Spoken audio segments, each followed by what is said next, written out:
What is up, YouTube? Welcome back to my channel. I know it has been a long time since I posted, and there's a lot that was going on. Started a new job, that's been the biggest thing. So been slacking on videos for sure, and I wanted to give you a little update on my car and what I'm currently balls deep in right now, because this has been the biggest pain in the ass, and it should only take 3 hours max. But I am putting on this downpipe right here. So I got it heat treated, and I got the O2 sensor 90-degree extension, so I don't have to get a tune for to delete the code. And currently what I've done is, if you can see, I finally got that V-clamp loose. That was the biggest bitch, guys. I mean, it was so tough.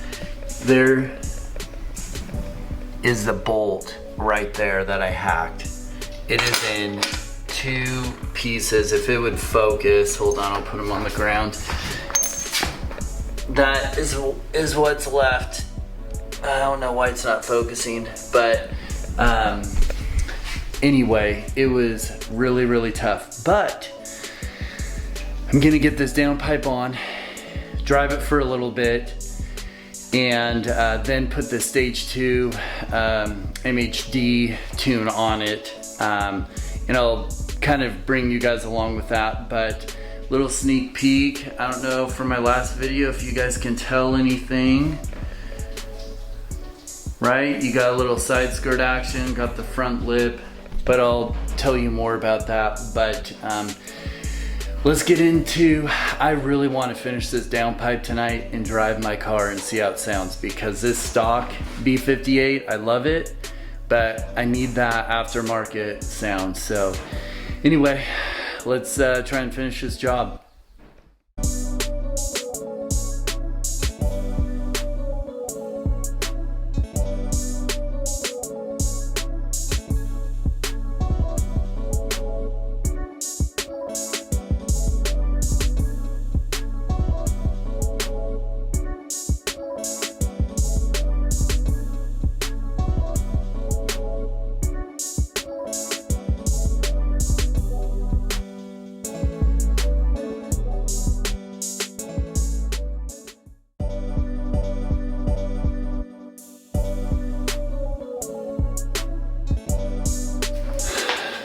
Also, these O2 sensors are the biggest pain in the ass to get off. I've been working on these O2 sensors for like 10 minutes, and I pulled the clamp, I'm pushing down the clamp. These things are not coming apart. I'm about to throw a frickin' impact against the wall.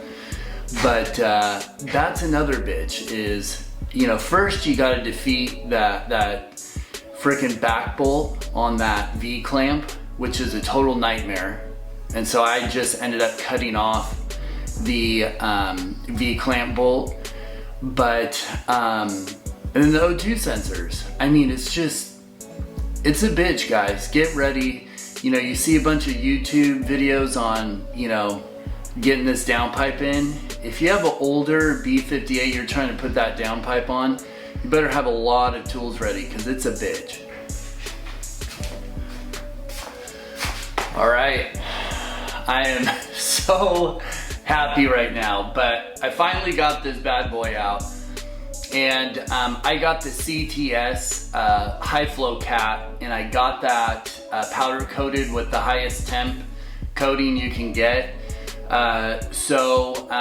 This isn't catless, this is a high flow cat. In all the research I've done, guys, the high flow cat sounds better than the just no cat downpipe. So I went with the high flow cat, and emissions too. you know, I'm in Oregon, so it's not as strict up here as in California, but you still need a cat. Anyway, this was a bitch to get out, guys. And I'll show you what I had to go through. Hold on.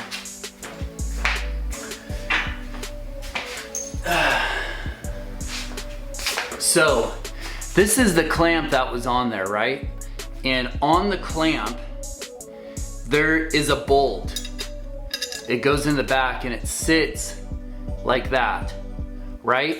Well, this bolt will seize up under a bunch of heat cycles, and in time, it just spins. It's supposed to stay in this little pocket here that you can see.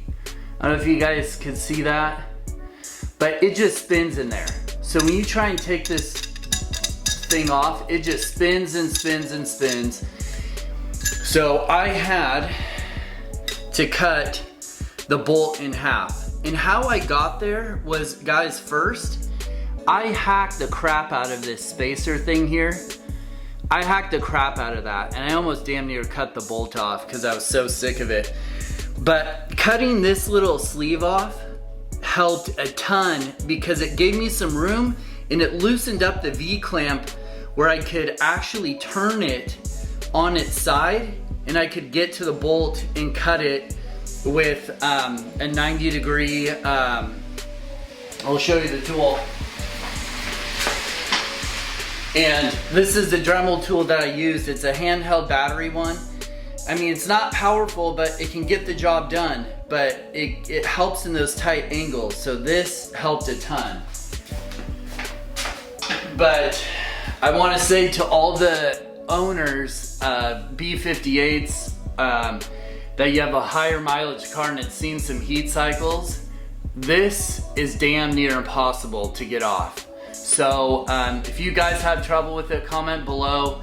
I'll help you with any questions you have or anything like that, but just be ready. If you have a 30,000 mile to 40,000 mile all the way up, I mean, this V-clamp is gonna be a bitch. So just be ready. All right, so boys, here is what is going in the car. So I have the O2 sensors in. So I have the 90-degree elbow O2 sensor, the rear one, or the secondary. And so that's just so I don't have to worry about engine codes when I don't have it tuned. Like I said, I will be getting the I can't talk because I'm so excited. The MHD tune. I'm gonna do the stage 2, and so I'm going to do that. But here it is, the CTS high flow cat, and like I said, I got it coated with the high temp coating and 90-degree adapter for the O2, so I don't have any engine codes. And some people have done this on some BMW forums and they say they work great, so I just copied those guys. And then I put in the new gasket. I don't know if you can see that. And I have the new clamp. So I put that on, and so we should be good to go. All right, we're back. It's the next day and I got the downpipe in, guys, and I'll show you.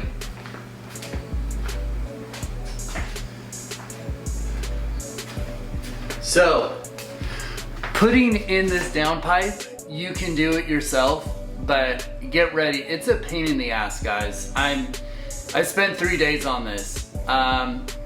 Couple of things. For the CTS, the fitment's really good, but when you put the downpipe in, the V-clamp is going to be your first battle.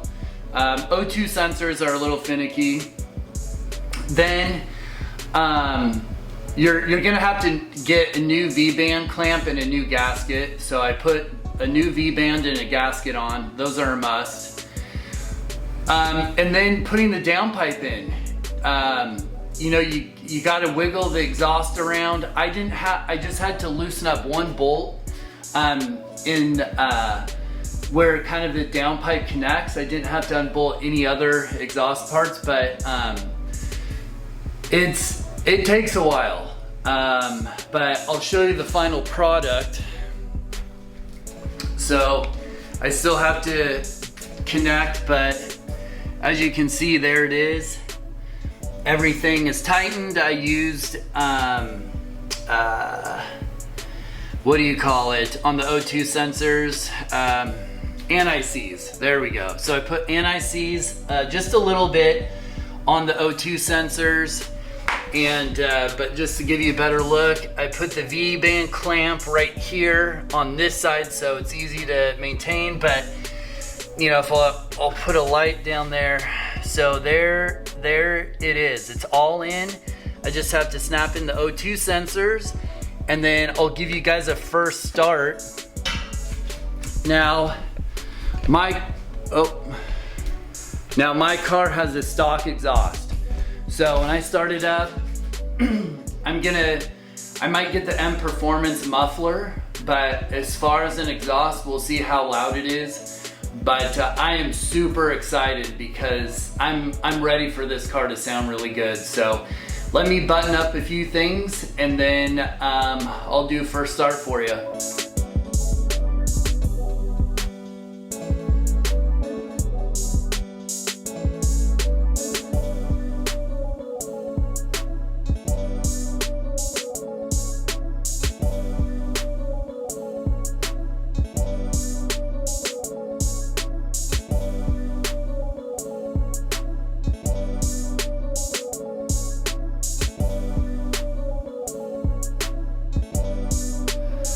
All right, so who's ready for the first start? So everything's buttoned up. I'm just gonna, while I start, I made sure everything was tight on the O2 sensors, the V-clamp, the bolt where it bolts to the exhaust. So everything is tight, but you still wanna check for leaks and everything, just to be sure. But let's start it up. I am super excited. So I'll put the camera in the back so you guys can see or hear. And again, this is the stock exhaust with the CTS high flow cat downpipe.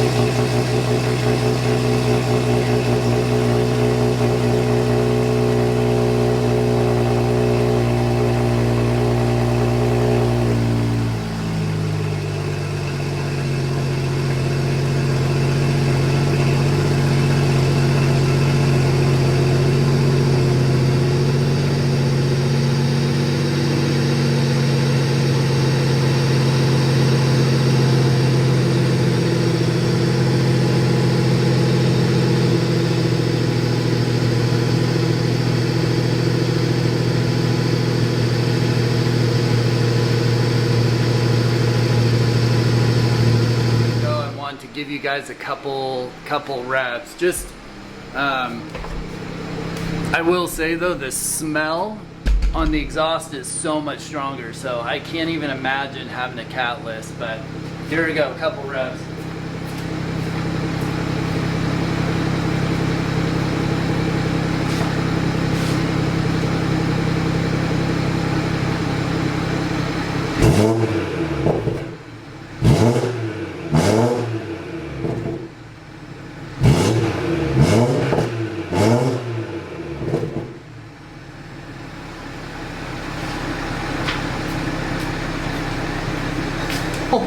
Oh my God. All right, everyone, we are back, and it has been a couple weeks since I installed my downpipe, and I want to share with you a couple things because, and I'm glad I kind of waited to follow up on my drive and everything, just to give you my experience and troubles and everything, so you guys are aware.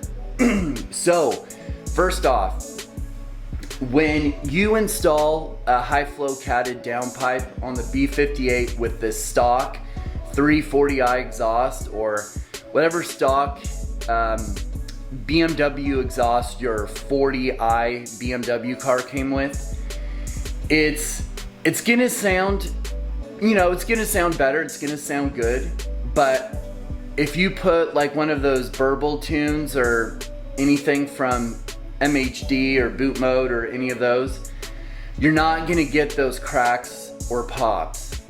You're just not. With the stock muffler, you're not. So a video coming up, you're gonna see what I'm gonna do about that. But the other thing, for untuned vehicles, you're not running MHD, you're not running boot mode, you're not running anything.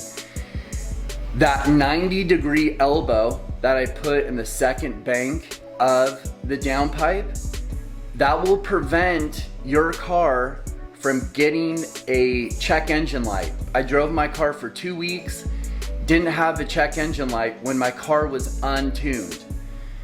As soon as and this is a spoiler video, kind of a spoiler alert, but in a coming video, when I put MHD Stage 2 Plus tune, or Stage 2, sorry, my check engine light came on for second bank, reading too rich. Now what happens is, when you put a downpipe on a tuned car, MHD, if you go through the settings correctly, you will select, in your tune, you will select aftermarket downpipe. And what that does is it changes the parameters in the O2 readings, and the check engine light will turn off. But if you put a downpipe on with that 90-degree O2 extender bung, your check engine light will come on tuned cars. And MHD does touch on this, but you kind of have to dig through it to find the information. So when I put my downpipe on with the elbow extension on the back of the O2 sensor, and my car was untuned, no check engine lights. So it was awesome. But as soon as I tuned my car, the check engine light came on. So what I had to do was, I had to take off the 90-degree elbow O2 extender, and as soon as I took that off, and by the way, I was super worried that I was gonna have to hack it off because it's long and I had to turn while it was installed in the car, but you can still install it and uninstall it, so that's perfect. But as soon as I took the O2 extender out and then just put the O2 sensor in the downpipe, just in the stock location, the check engine light turned off. So just be aware, if you're not gonna tune your car after you put a aftermarket downpipe on, highly suggest the 90-degree elbow for the second bank, so the back O2 sensor. Get that extension and you will not have a check engine light. But for tuned cars, do not put any bung extensions on the O2 sensors because your check engine light will come on. So just know that. So I think that is super helpful for you guys to know. If you do an aftermarket downpipe, you know, and your car is tuned, don't use the bung extender, because it will create a check engine light and it'll just say a reading rich on bank 2 or so. But yeah, that's a big thing. Drivability wise, you know, you might feel more with the aftermarket downpipe in high RPMs on untuned cars, but really where you feel the difference is when you tune your car with aftermarket downpipe. There's a huge difference with how the car responds just in the mid-range. It's completely different. I want to show you my car. I was just in, guys, like I was saying, I started a new job. So I've been working a lot and I drive more. But my car's looking good right now. And really happy with the CTS high flow catted downpipe. Fitment is amazing. Sounds really good, and as you saw it in the video, it sounds really, really good. So anyway, guys, I know I haven't been posting a lot, but hopefully that will change. But I hope this video is helpful to you guys, especially with installing a downpipe on the B58. It's a bitch, guys, but if you have the right tools and you can get that V-band clamp turned so you can saw it off if that back bolt is spinning, then it makes it super easy. And then from there, after you get the V-band clamp, it's pretty easy. But you just make sure you have the right tools, the O2 sensor bolts, so you can unscrew those with the ratchet. Luckily, you know, when you install, you think you're never gonna touch it again, but if you have to work on your car, luckily I got God, why do I always forget? I got this stuff, anti-seize. So that stuff is a lifesaver on these O2 sensors, so highly recommend that. But anyway, guys, a bunch of exciting more videos to come. I'm getting some fuel upgrades and a muffler upgrade. So I'll show you guys why I went with what I chose and all that stuff. But anyway, guys, I hope you enjoyed this video. I hope it was helpful, and catch you in the next video.